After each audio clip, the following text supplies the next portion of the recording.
Hello and welcome to Pre-Game Huddle. I'm Bob Faulkner and I run the national Changeling the Lost game for Isles of Darkness, and I also produce and run mega games. And I'm James Holloway. I run the Cambridge Vampire the Requiem game for Isles of Darkness, and you can find links to my history and gaming blogs in the show notes. One of the things that normally comes up when people are starting to storytell in Parlour LARPs is that they don't know quite how to handle non-player characters. Yeah, so today we're going to be talking about some of the differences between creating and playing non-player characters in a Parlour LARP and a tabletop game, and how to effectively design NPCs for this type of game.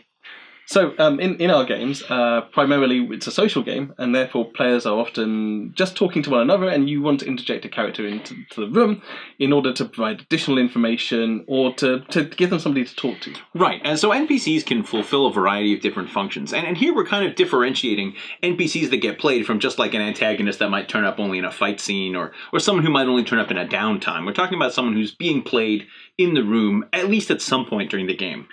So we can categorize these very broadly. So sometimes there is a host NPC, and their job is normally to look after the room, to make sure that the players are entertained, that they are taking part in all the activities that are within your game space. Right. Or sometimes you might have an antagonist NPC whose job is to challenge and threaten the players, and they could appear either as someone who routinely turns up and is kind of a social antagonist, or they could turn up only at certain times and be kind of a plot antagonist.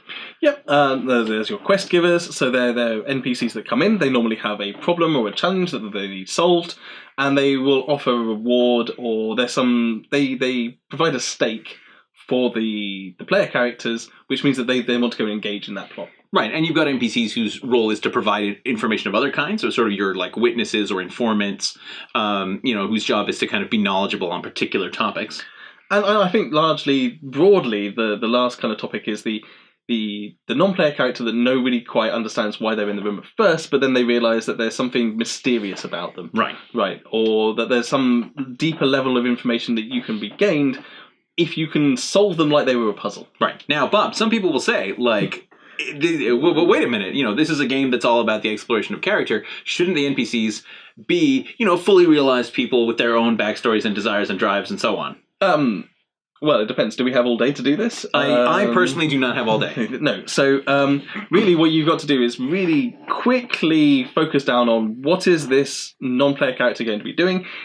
If they are a host character, maybe they do need a fully realized, because they're going to maybe be in there for 3 hours. Yeah.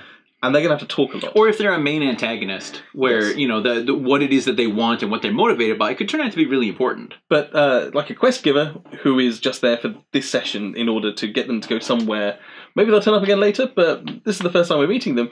All you need to do is work out what their deal is. Yeah, the parts of the iceberg that are below the surface don't really have to be designed in any more than the sketchiest of detail. And that's especially true of, sometimes you'll need to make a non-player character that is one you've just come up with right now to fulfill some purpose, and you don't need to stress those at all. Right. So you mentioned the idea of creating NPCs for a particular purpose, and one of the first things that you have to ask yourself when creating an NPC is this NPC necessary? Now, this is actually like a fault that I have as an ST, is that my game is quite crowded with NPCs, and in some ways that can be desirable because it gives you the sense that, like, so I have an NPC for every occasion, and it gives you the sense that you live in a populated world. But on the other hand, they can be very difficult to keep track of. There are a lot of them, and they all have their own bits, and I don't just mean difficult for me, but difficult for the players, and that can actually be very frustrating. So particularly since one of our major goals is to involve players, if there's a particular role that you're like, well, I want an NPC for this,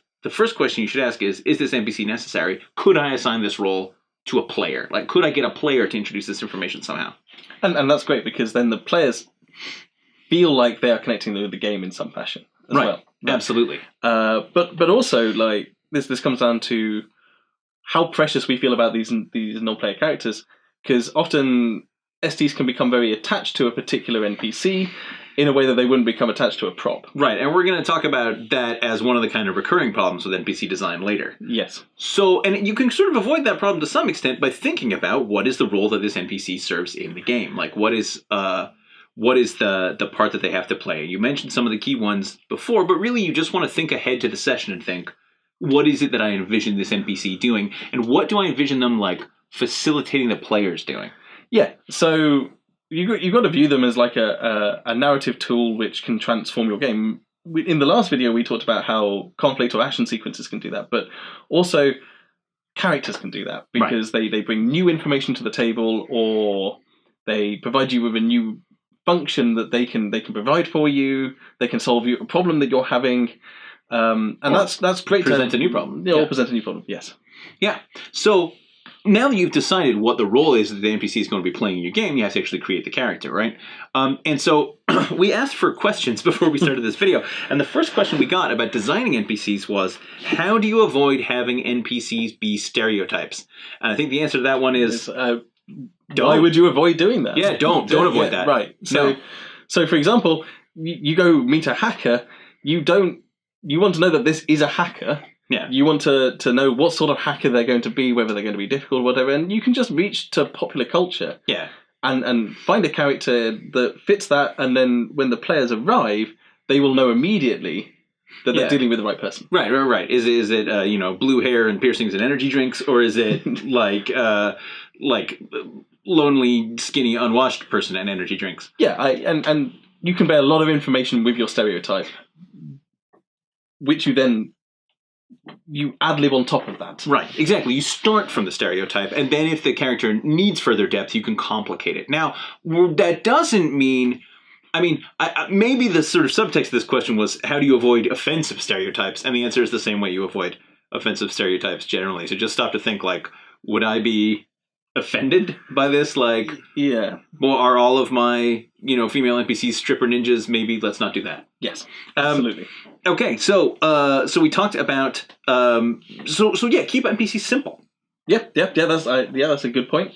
So because, as you said, a stereotype is a great tool for this. You can convey a lot of information without needing to provide a lot of detail. Try to do that. Yeah. Well, because just think about how much detail you know about real people who aren't close to you, right? Like the guy that, your coworkers, or, that guy that you went to school with. You probably don't know all that much about him. You only know as much as is necessary for the function he serves in your life. And you should think the same way about a character's role in a story. And their role in the story is the important bit here. So what is their narrative function? Right. What is it that they are providing to the narrative that a different sort of character would not? Yeah, now you don't want to have all those characters who fulfill the same narrative function be the same. So you don't want it to be immediately obvious that people look at a person and go, oh, that's just, a combat mook, or, oh, that's this is a friendly NPC. So sometimes a friendly NPC betrays the players and turns out to be an antagonist. Sometimes someone who is seemingly a mook turns out to possess a vital clue. Yeah, so for example, we have to mix this up quite a lot in Changeling the Lost, where characters are typically stereotypes because we're trying to make them cleave to a particular story that already exists. And sometimes that means that all of our autumn bad guys are these powerful sorcerer types and such. But sometimes you throw in an autumn sorcerer who's not a big bad guy, but he conveys the same sort of feel. Right. You basically have to vary it enough that players don't become complacent about their ability to identify an NPC's narrative role. So now we know the role. We won't really talk about mechanics in this video, but the principle is the same, which is that it should have as much as it needs. Yes. So if they're never going to do anything with a dice roll, then we don't need to know what their dice rolls are. Yeah, and you should just kind of assume a power level if needed, right? Now, the last, so we're creating this character, the sort of the final part, or maybe the first part, different people work differently, is naming them. And that's another one of the questions that we received. And it is one I struggle with, actually, when I come to think about it. How do I name things? In Changing the Lost, it's actually quite easy. What I do is I go onto Wikipedia and I find a character that fulfills that narrative function, and I steal a name from Wikipedia. So I have several methods, but the simplest one is if you're designing the character before the game. So if you're writing a character into a downtime response or preparing a character brief for a game, then I think what country that character is from. I go to IMDb, I look at a movie that that is from that country, and then I pick the name of like the catering supervisor or the key grip, or not a star, not someone that's famous. Alternatively, you can just pick a name off a bookshelf and find 2 books and switch the first and last names of the authors. Which is fine. That's how James Bond was named. Right. So, yeah. And when I'm doing it during a game, I just name them after people I went to high school with, because nobody knows who those people are. Yes, ad hoc naming is actually the hardest thing. Yeah. If you really struggle with ad hoc naming, the thing to do is just write down a list of 10 names on a bit of paper and keep it in your pocket. Yes, yeah, you can convey that confidence because you've prepared beforehand, and that's just like in the previous video when we were talking about combat. The more prep you do beforehand, the smoother and faster and more confident you will be in the game. So if you have a list of pre-prepared names, then you're not going to stand there trying to think up a name or using the same name over and over again. So not every NPC is going to be called Dave or Jim Bob or... Yeah, also, like, giving NPCs distinctive names makes them easier to remember, right? Like, look at how fictional characters tend to have slightly weird names, like Sherlock Holmes or something like that. Yeah, so that's a bit like stereotyping. You want them to stand out rather than be boring and normal. Right, and we'll talk about that again in a second, because playing NPCs... Oh, yes. Right, when you play an NPC, they have to be... I mean, one of the points that you made was that we were preparing for this was that NPCs have to be a bit larger than a normal person. They have to be slightly exaggerated, because people are going to meet them for a short amount of time, and you want to make them memorable. But also, they need to convey their information quickly. Right. So, if your military commander comes in and he's a bit shouty and he's shouting about a particular thing, that's better than him coming in and standing somebody in the corner, waiting for somebody to come and ask him what is going on. Because I've conveyed what his nature is. He's a military blowhard. Yeah. And I've also conveyed some information to them straight off the bat. Right. And you should not be embarrassed to use those kind of stereotypes. So if you've got this military commander guy and he stomps in going, dress that line, like, where you from, soldier, sort of stuff. Like, okay, it's corny, but then everybody can immediately understand, oh, I know who this guy is. He's a gruff soldier. Yes, absolutely. So that's all about exaggerating within the role play. And if they've got props or whatever, then they should be large and obvious. Mm-hmm. The way that they dress should be not somebody who's attempting to subtly hide what they are. But so going back to the military commander, just put them in a uniform. Yeah. Now, so subtle hiding can work if what we're talking about is a dedicated NPC being played over the length of an entire game, or like we sometimes run weekend-long events. You might have someone who seems normal on Friday, but by Sunday something unusual is revealed about them. But yeah, I think for someone who's just there for one night, you want to go big. Yes. The amount that they go big should be directly proportional to the amount of time that they're going to be on screen. Or right. Inversely proportional. Yeah. Yeah. There's a danger which we'll talk about in a sec. Yes. Yeah, absolutely. But really, this kind of leads us on because we're talking about how you're going to play it. The question is, who is going to play it?